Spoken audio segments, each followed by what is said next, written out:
of the things, the guys in the studio talk about, for parents who are listening, invariably one of your kiddos is going to be the picky eater that will only eat chicken nuggets, right, and fries. What do you tell parents who are like, I've got this kiddo and he's going to want to eat chicken nuggets the rest of his life? Yeah, and hopefully they will grow out of it. But I would just say try to find things that that maybe kids will like to maybe dip fruits and vegetables in. So like when it comes to fruit, maybe dipping that in yogurt, vegetables, ranch, guacamole, hummus, bean dips, all that's really good too. Making smoothies for kids. I mean, I like adding spinach to my smoothie. You can't even taste the spinach.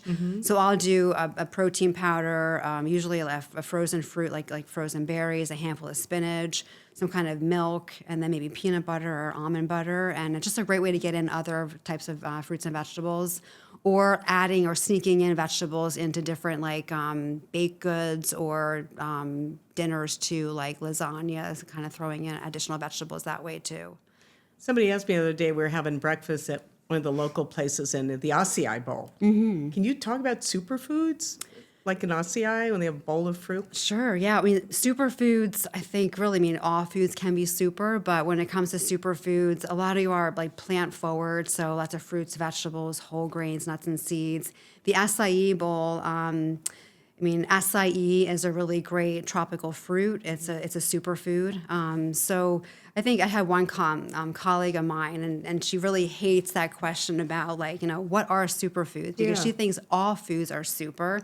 So I think there are foods that are more nutrient rich than others, and so usually it's that Mediterranean diet. All those types of foods in that particular diet are superfoods. So if somebody wants to train, they're getting ready to train, what kind of diet or food plan do you recommend for them?